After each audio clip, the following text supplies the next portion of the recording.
Hello, everyone. My name is Lexine Cujo with EdDirection, and we are basically an educational firm that works very closely with your campus and district leaders, specifically on instructional coaching. Today's video is intended to highlight some instructional best practices in ELAR classrooms, and I hope that you find it extremely helpful. So our objectives today is first, that TAF teachers will be able to identify the key research-based slash TEKS aligned components that lead students to successfully accessing complex texts. So as a team, as a leadership team, district, campus leadership team, we collectively decided that it would be best to focus on complex texts and how to engage students in complex texts. And we'll get into a little bit of why in just a moment. Additionally, we also are going to do a little bit of role playing, or I'm rather going to do a little bit of role playing to illuminate some of the look fors that you all are attempting or aiming to achieve in your classrooms. So the goal is to bring to life many of the key indicators that exemplify what a good classroom should look like.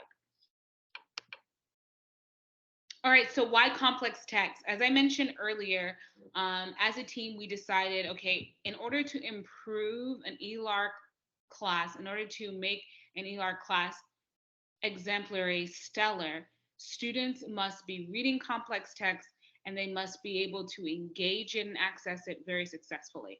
And research shows that a student's ability to read and comprehend complex text is the single most distinguishing factor in assessing college and career readiness. And this is across a multitude of disciplines. So it's not exclusive to an English major, but this includes biology, economics, many different disciplines across the board. If a student can read, comprehend, digest, synthesize, analyze complex text, the likelihood of their success is that much higher. And so that is what we're going to be focusing on today. So complex text is broken up into three different components or factors. And what we did together was create three different buckets that addresses the different components of a complex text. So in order for a student to successfully engage in a text, a highly rigorous text, they need to be able to engage with the text with a high level of purpose and connection. They need to be able to access the vocabulary. They need to be able to digest the text through visible thinking. And so what you see here are the larger buckets that kind of summarize the different look fors that we've created for you all. So for purpose, beginning a new text, chapter, book, or close read with a clear purpose to why they're reading it, a clear goal, and also a connection to students so that students can make it personal to them. And this is also aligned to multiple TEKS. Vocabulary, so embedding effective and relevant vocabulary instruction, and emphasis on effective and relevant instruction because we want students to be able to internalize their new word, to be able to use the new words that they learn in context, which demonstrates comprehension of the new word, which means that they've really been able to understand the text because they understand the words in the text. And finally, visible thinking. So giving students an opportunity to fully digest what they're reading by engaging with the text through annotating, through discussion, making it more concrete for them. So these are the three buckets that the different look fors fall into. So when an admin, an IC, a principal walks into your classroom, they're looking for these big factors, these three big factors, so that they can assess whether or not students are successfully able to access the complex text in front of them. So today, we are going to follow something called a See and Name It, Do It format, very similar to the coaching framework that you all are probably very familiar with. And so what I'm going to do is a little bit of role playing. I'm only role playing teacher action because I don't have students here. And the intention there is I want you to be able to get sort of a visual or an exemplar of what the different looks fors look like on the teacher end of things. Again, this is not going to include student interaction, and it's on purpose because I want to be able to pause and do some illustration and narration while I'm role playing, and this setup allows for me to do that. So in this see it portion, you're going to see an example of all of the indicators at play, and then we're going to name the different indicators and how it aligns to some of the things that I will be doing. Okay, so a key portion of this activity today is annotation and taking notes and capturing data. So as I am role playing, I would love for you to take notes according to these three factors, these three big buckets of look fors. I want you to look for how I establish purpose before reading, how I embed an effective vocabulary instruction at the start, and how I make a thinking visible for students. How I continue to weave in purpose during reading, how I continue to weave in strategies for accessing vocabulary during reading, and how students are able to make their thinking visible during reading, and how I'm able to tie in the purpose and bring it back all together at the end of the reading or after each reading, after each read, how I'm able to give students the opportunity to use the vocabulary they learn throughout the lesson and at the conclusion of the lesson, and how students are able to make their thinking visible at the conclusion of the lesson. So you may draw this chart on a separate sheet of paper, or you may annotate just according to this chart. If you have a printout of this PowerPoint deck, you may do that as well. Again, like I said earlier, since our virtual days are behind us, you are more so watching this to see an example of best practices when it comes to teacher action that would in turn influence student action. So please imagine this in the context of your classroom. Think about how your students would move and respond to these different actions, so that you can continue to be creative and adaptive, and how you will implement some of these best practices in your class. All right, so now I'm going to begin in a role play. So I'm going to speak to you all as if I'm speaking to a classroom full of students, and you may take notes accordingly as I directed earlier. All right, welcome to ELA 7, aka your favorite class. So we are reading a new book. We just finished Phineas Gage, which was such an interesting situation, but we're not moving away from the topic of the brain, hint, hint. And our goal today will be to examine the many definitions of adolescence and analyze how the author uses text structure to develop ideas. Okay, so you will be doing that today, and you will learn how to do that from today's lesson. The two standards that this lesson is anchored in is 7.9b, analyze how the use of text structure contributes to the author's purpose. And inherently, this is another standard we'll be fulfilling, which is explaining the author's purpose and message within a text. So in order to analyze the text structure, we have to know what the author's purpose even is, to know what the purpose of the structure is supposed to serve. So we're moving on to this new book here, Inventing Ourselves, The Secret Life of the Teenage Brain. And I want us to just take a moment to think, before we discuss, what do you think this book is going to be about based on the text features? So when you look at the title, when you look at the image, the subtext, what do you think this book is going to be about? So think about it for a few moments. Look at the book in front of you. Okay, so now you're going to discuss your response and keep the success criteria in mind. In order to successfully discuss this, I want one person to speak at a time, so you're not speaking over each other. Everyone is actively listening and tracking the speaker. You're using hand gestures to show that you understand, that you're following, agree, disagree. Um, Everyone speaks, but mind your airtime, right? So you're only going to have about 5 minutes or so total. I'm going to give you about a minute per question. So making sure that everyone has an opportunity to speak. I want you all to be listening so carefully that you can share what your partner says. So if I call on you, always be prepared to share what your peers shared. And then, of course, use one of today's vocabulary words in discussion. We haven't learned any vocabulary words yet. So you can use some of yesterday's vocabulary words if it applies. But for that last bullet point, I won't be holding you all to it because we haven't learned a vocabulary word yet.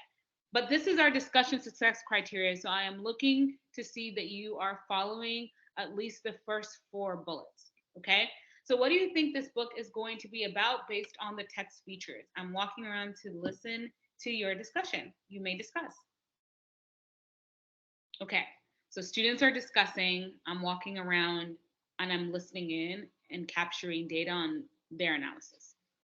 All right, so I loved listening into your discussion. I would like to warm call Angel and John so that they could share out.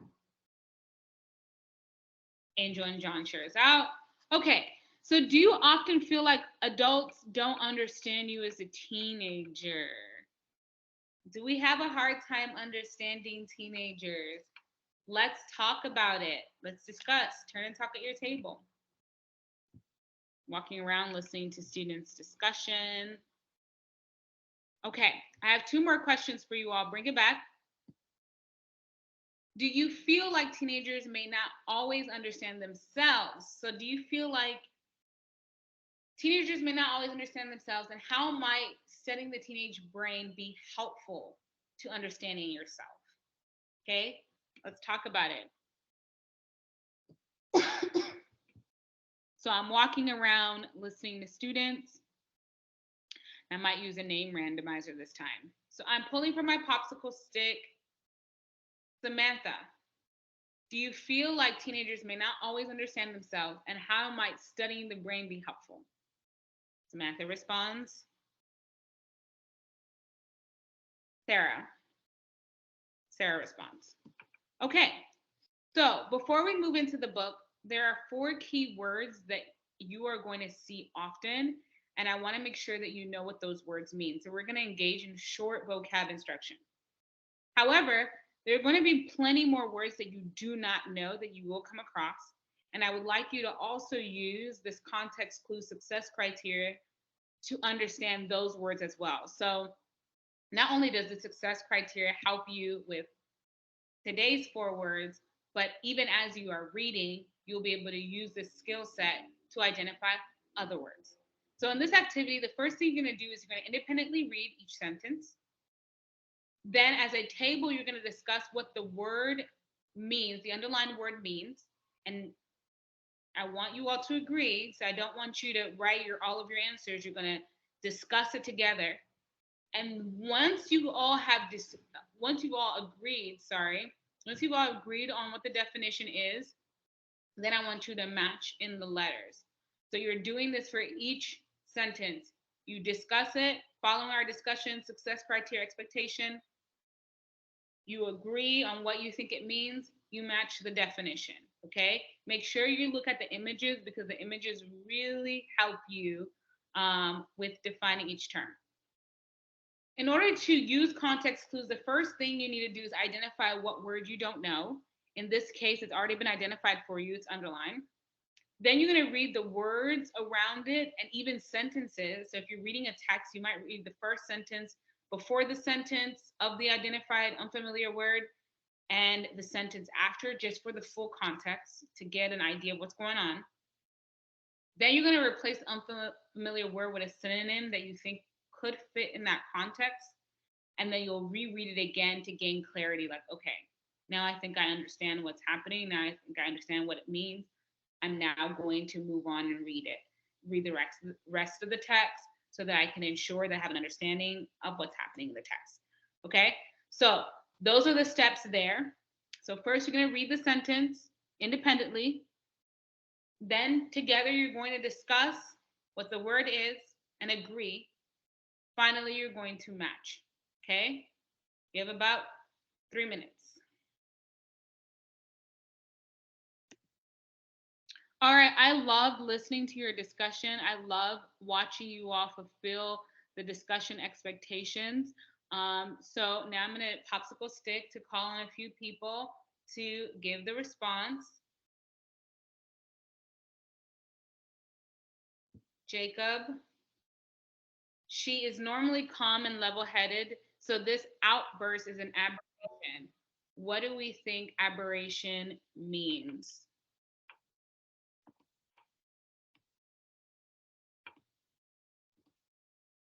Sorry, excuse the interruption.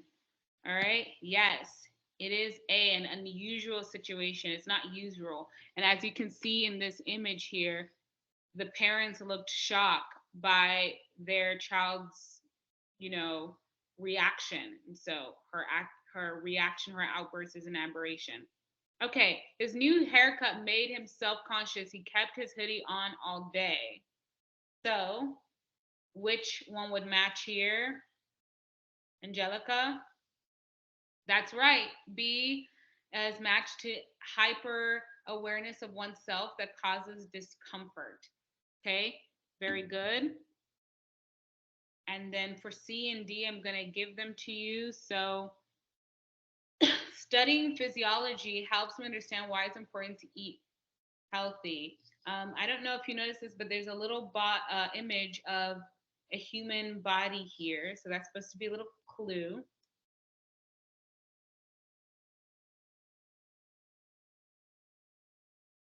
But it's the study of how the body works. Study of how the body works. And then finally, hopefully, this was not process of elimination, but that you had an understanding based off of the sentence and image. But I was amazed by his agility on the soccer field. He ran like a jaguar, so ability to move quickly and easily. Okay. And so in this situation, the easiest and fastest way to use the context clues success criteria would be to read the sentence, replace one of the definitions in the sentence to see if it makes sense, and then rereading it again for clarity. Okay.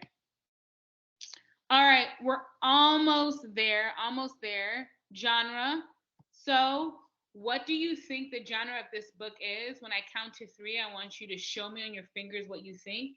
Is it poetry? 1. Is it fiction? 2. Is it nonfiction? 3. Or is it drama? 4. Based off of just the title and what you think the topic will be about, which genre do you think this book will fall into? Ready, set, show. Oh, okay. Why do we think it's nonfiction? Jonathan. Yes, you are correct.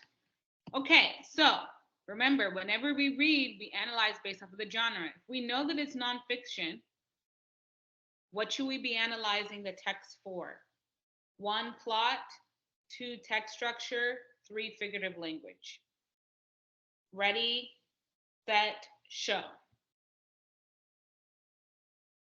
Karen, why do you say text structure? Very good. All right. So now we're going to jump into reading. These are the essential questions to consider while we read. Okay. And this is going to be the big question that we're answering, the big question that we're thinking about throughout today's lesson. 1, what are the differences between the adult and adolescent brain? 2, what should adults know about the adolescent brain? 3, what text structure does the author Sarah Jane Blakemore use to help make her point? So these are the questions I want you to constantly be reflecting on and thinking about as you read, and we'll discuss it throughout today's lesson. Okay, so we are here. I want you to go to page 2 of Amplify, and you are going to be highlighting and annotating as I annotate because we are in the teacher model section. Remember, during the teacher model, you are doing what I'm doing. I want you to watch, replicate, watch, listen, replicate. Okay. Now we're going to go into Ms. Cujo's brain to kind of see how you should be thinking and how to successfully annotate a text so that you can do the same when it's time to do it on your own. All right.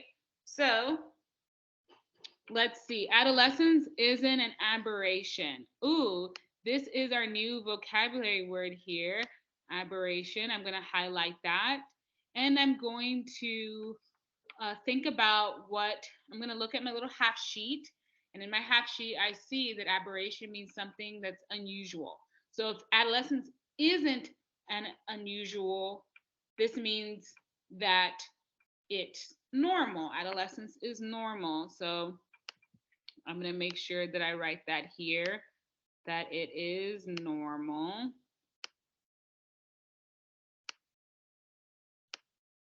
All right. So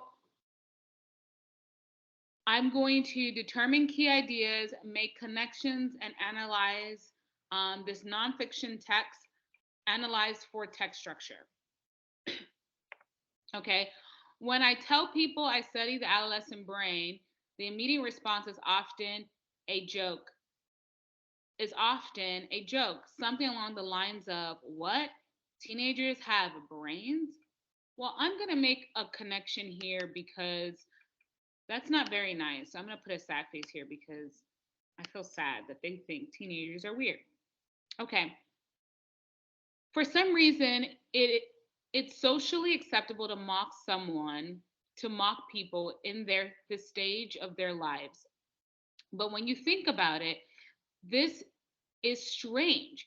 We wouldn't ridicule other age groups in the same way.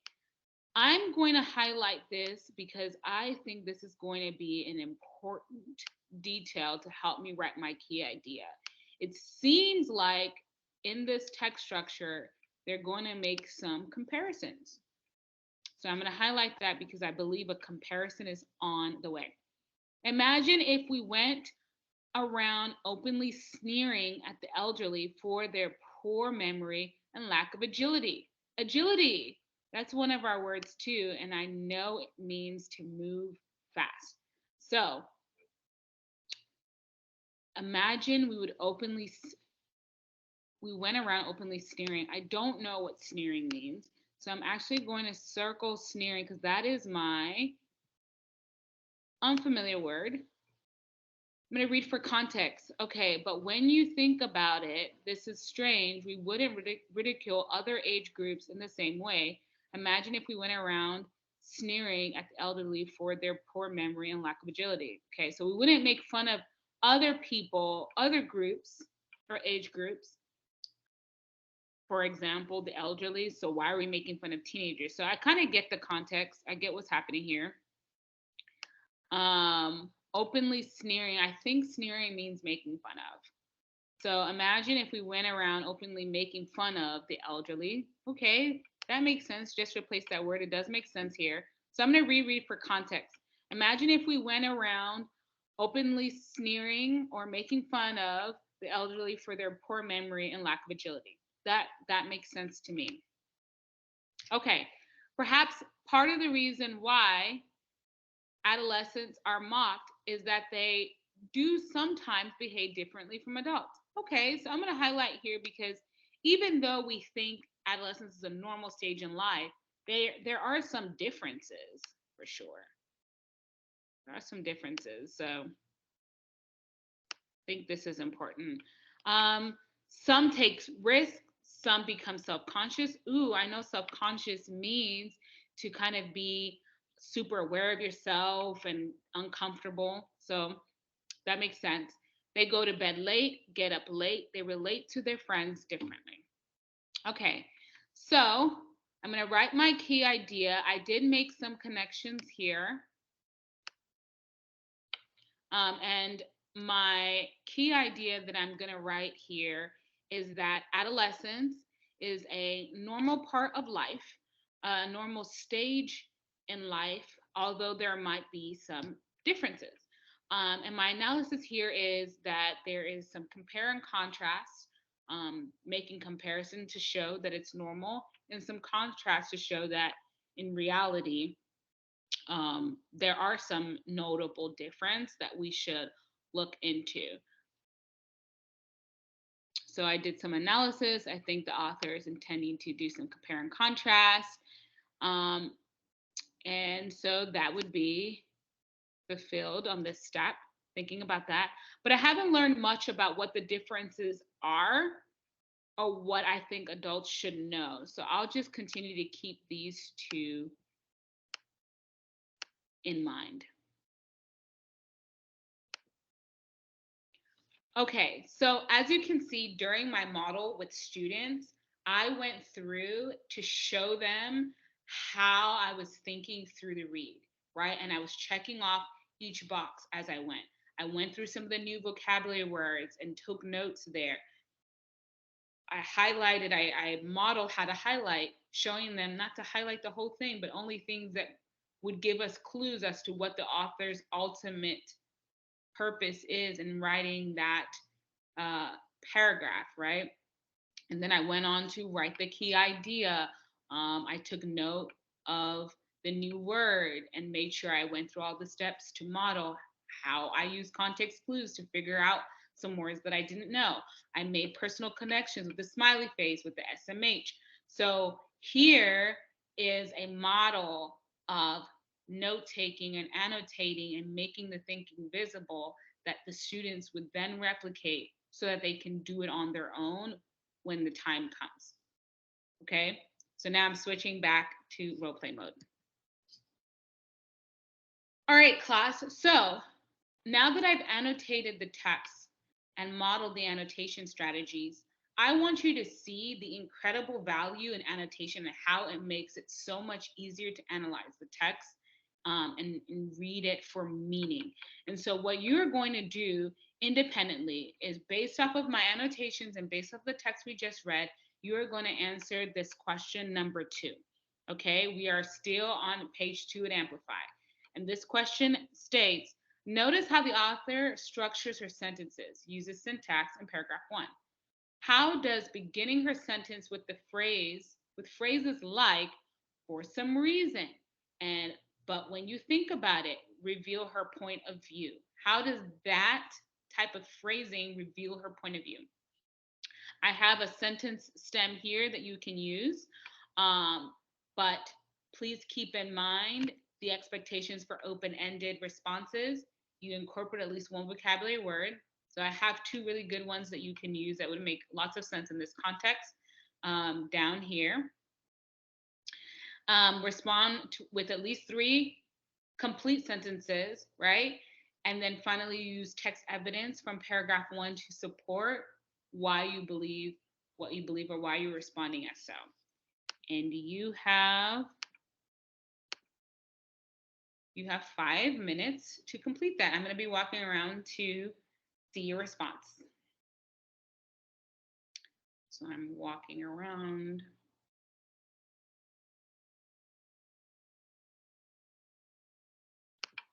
All right, class. So now we're going to talk about what we wrote. And this is how I would like you all to facilitate it. So discuss your response with one another following our discussion expectations. And your teammate to the right of you is going to be responsible for giving you your stars. So you get 1 star if you use the vocabulary word correctly. So when you share it, everyone is going to, listen to your use of your new vocabulary word, and that person on your right is going to be responsible for giving you that star. And then everyone is going to also give you a star if they agree with your response. If they feel you make a compelling point and the response you give does accurately represent, accurately answer the question, you're going to get a 2nd star. But in order to get that 2nd star, everyone needs to agree that the response is the accurate response, the most compelling response. Can I have one person repeat back the directions? What are we doing right now? Student repeats back. All right, class. So remember, mind your airtime. You don't have much time. You only have 5 minutes for everyone to share and get your stars. I'm walking around, checking students. All right. So now we're going to read some more, but this time you're going to annotate. So I invited you into my brain. I gave you sort of an explanation of why I was highlighting, what made me come to the conclusion of my key idea, what connections that I was making, and how I analyzed the text for text structure. You are going to do the same independently. You're going to read paragraphs 3 through 6, and you're going to stop at page 2. So as I'm walking around, I should see no one on page 3, okay? You're gonna stop at page 2 and see the little bubble at the bottom right here. That is where you're going to stop, okay? So if you finish early, you may take a stab at questions 1 through 4, all right? So feel free to take a stab at questions 1 through 4, but no one is sitting idle. You all should be highlighting key details that lead to the key idea, making your personal connections, writing the key idea, analyzing and thinking about and digesting the text in terms of understanding what the text structure is. Okay? So here are the expectations. If you come across the word you don't know, make sure you use a context clue success criteria to find out what the unfamiliar word is. I'm going to be walking around, giving you your check marks as you annotate accurately. So I'm walking around, aggressively monitoring, observing for what students are picking up in the text. Okay, so now that you've read up to paragraph 6, we are now going to start discussing this big question that we've been thinking about all day, these 3 big questions. And I tailored it just a little bit because I want us to think about the text in the chunks that we've read. Okay, so first, what is the difference between the adult and adolescent brain so far? What have you learned? Secondly, what should adults know about the adolescent brain? So based on what you've learned, what do you think you need to go home and tell mom and dad, grandma? What do they definitely need to know? And then finally, how does the author organize or structure the information in the first 5 paragraphs?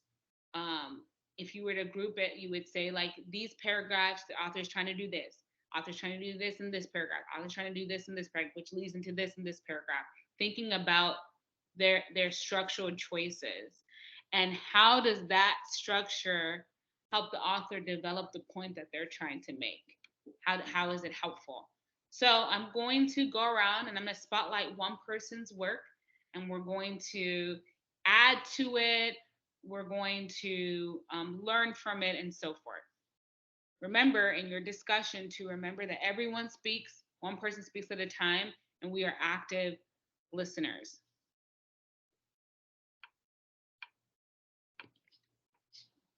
All right, you have 5 minutes. Let's go, 5 minutes. Walking around, walking around.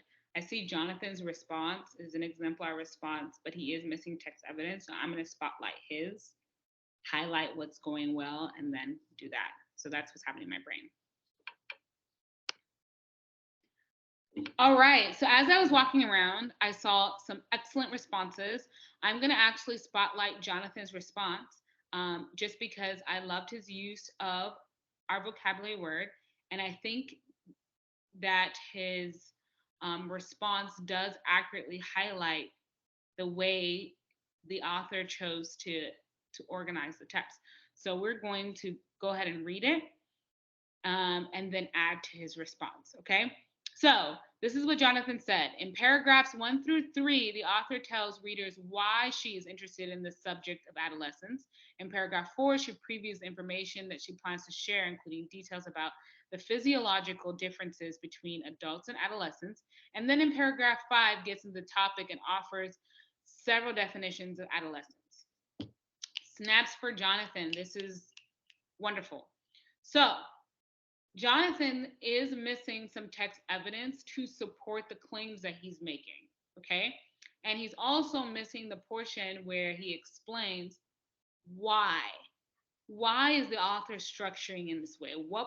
How does this structure make it easier for her to make the point that she wants to make? So those are the two pieces. So let's add to it, okay? So at your tables, I want you all to either discuss or agree on what the text evidence is and how this structure leads helps the author make the point that she is trying to make. Okay.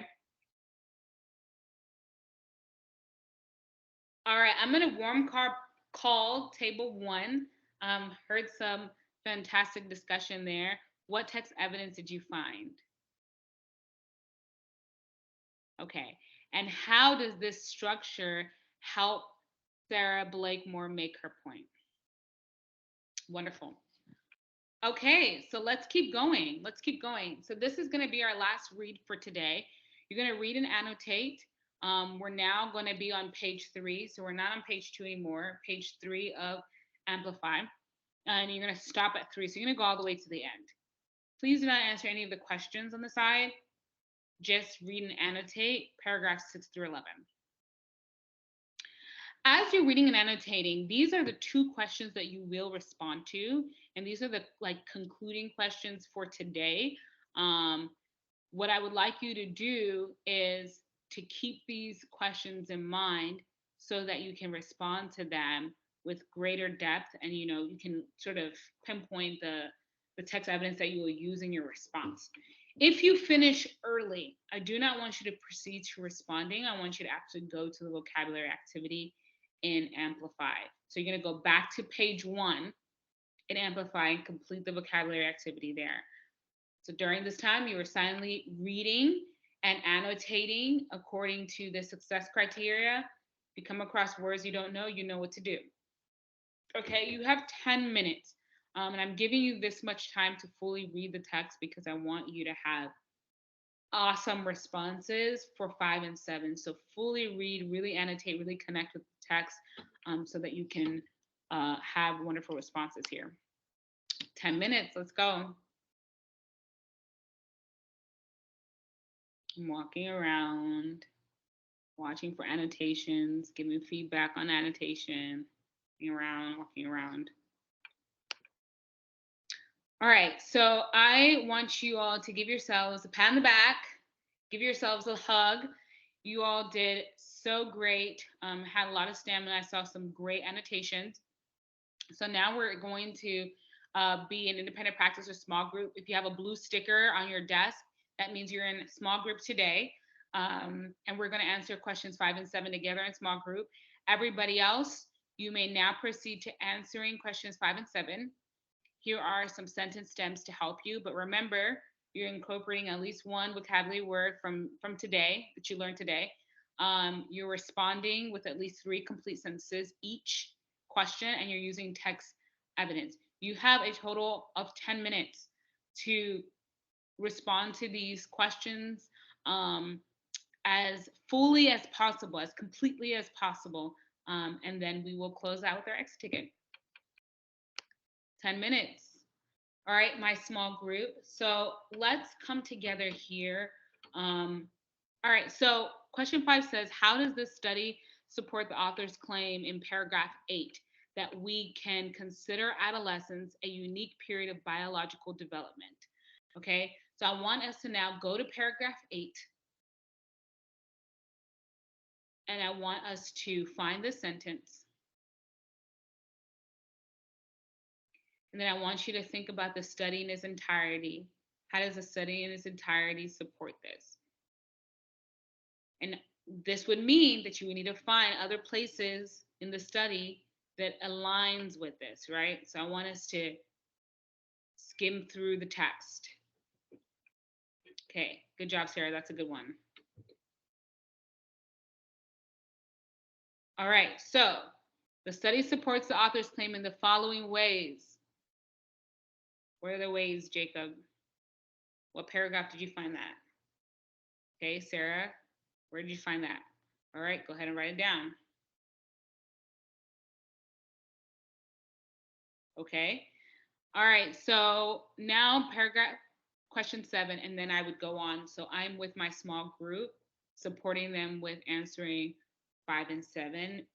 These are students that I identified over the course of today that even after discussion, student-to-student collaboration, whole group work, it seems that they're still not processing how to read for text structure and how to see the patterns and making those connections. And so I'm sitting with them and scaffolding that process with them before we get to that certificate. All right, so here's our exit ticket. This is a star-aligned exit ticket, very much aligned to 7.9 A and B, which are our standards for today. Okay, you know that you've mastered today's lesson if you master this question that is aligned to the skills for this lesson. Okay, so remember, as you're annotating this article, I want to make sure I want you to annotate the whole thing. So even though the question is asking about paragraph 2, you're reading the whole thing because you need to know the context and you need to have an understanding of the author's salient purpose and message in order to make those connections in paragraph 2. So I want to see key ideas for every single paragraph. I want to see your connections. What are your emotions? How are you connecting with the text? And then I want to see your analysis of the text structure because this is also a nonfiction text. Okay. All right. And if you come across a word you don't know, you know what to do. Context clues, that's the success criteria. Eyes on your own paper. This is not for a grade, but this is a formative assessment. And I want to see what you know and what you alone know. So you have 10 minutes to read and respond to this question. And I'm going to be walking around.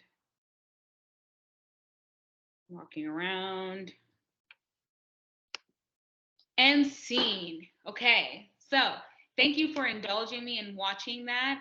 That would be the entirety of your class. Again, of course, you can adapt certain components, make it more creative as you would like to, but I just wanted to show you a gist of what a great ELAR classroom looks like when it's implementing those key levers. So now in this name it section, we're going to name the teacher actions that you saw and the teacher actions that are the look fors for your classroom as well. So let's see what you wrote in your notes and sort of match it with what I have here. These are the indicators and these are the look fors that your leaders look for when they walk into your classroom. And I just want to make those connections for you in this activity.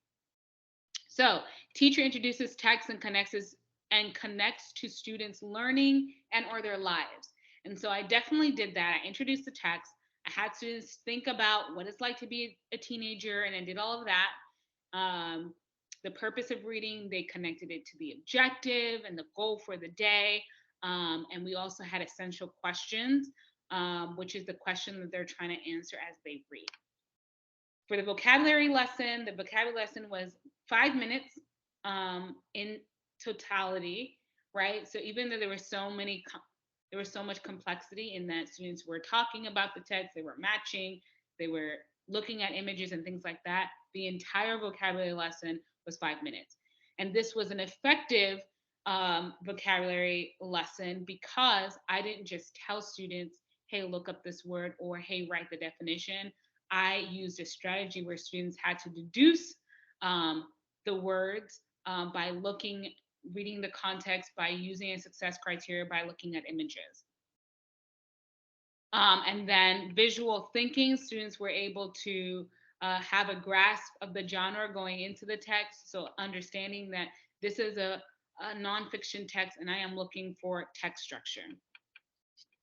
During the read, I gave students the opportunity to connect to the overall purpose by anchoring them in the essential questions and making that a part of their annotation process is to reflect on those questions. I also um, gave them an explanation, a very short explanation of words I didn't know through my modeling. For example, when I did sneering, I showed them or modeled for them through a think aloud of how to come to understand what that word means. But I also gave them a resource through the success criteria checklist that outlines for them the process that they are to go through when they come across a word they don't know. And they were given sentence starters for every question that they were asked to answer. For visible thinking, students did annotate. I modeled annotation and students also annotated. Students also had opportunity during their reading, during the different intervals of the reading to stop, reflect, to think, and discuss. And because this is a 7th grade class, there was no choral reading, so students were engaged in independent reading to build their stamina. After reading, students did have the opportunity to connect to the big ideas of the text and the main purpose in their own lives through the essential questions, but also through questions 5 and 7, which tied a lot of the reading together. Vocabulary students were encouraged to use the key vocabulary in their turn and talks and in their written response. And finally, for visible thinking, students did engage in written response and through discussion where they digested the reading, where they analyzed the text structure, which was the main objective of the lesson. And they were able to connect it back to the purpose, as I stated before. So these are the big indicators. Whenever someone walks into your classroom, this is what they're looking for.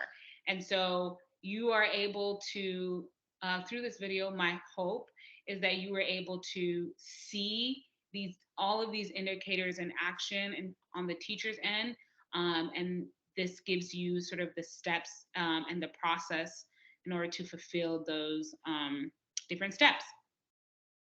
So as we close here, I want you to choose one of these closing connection sentence starters to reflect on what you watch. So today I learned, what did you learn? Today I would challenge myself to try. What will you try as a result of today's video? And today's session affirmed what was affirmed for you through today's video. So just take a moment to discuss that. But please don't go anywhere because we do have a survey on the very next slide, which is our last slide. But just take a moment, you can pause the video and come back to just do some reflection before you practice. All right, and finally, so we've come to the end. As the famous Brene Brown says, clear is kind, and we hope this video offered you the clarity you need to best execute an ELAR lesson that would yield maximum results. So thank you for watching, for being attentive, for being active participants in today's video. Please take this survey to offer us feedback. So scan the QR code or type in the bit.ly link that you see here, and please give us your honest feedback. Please just take the time to really tell us what you thought about this experience. You are now going to proceed on to the do it. If you don't have time, maybe in the next PLC, you'll proceed on to the do it, where you will pull up a lesson plan and do the same thing using the indicators as a guide for how to plan your next lesson. Whether you're using Amplify, Odell, or another curriculum, you can use all of these key levers that we highlighted for you earlier in today's lesson, and your instructional coach or your principal or whoever's leading your PLC today will guide you in doing that. Thank you all so much. And I hope you enjoyed it, and I cannot wait to read your feedback.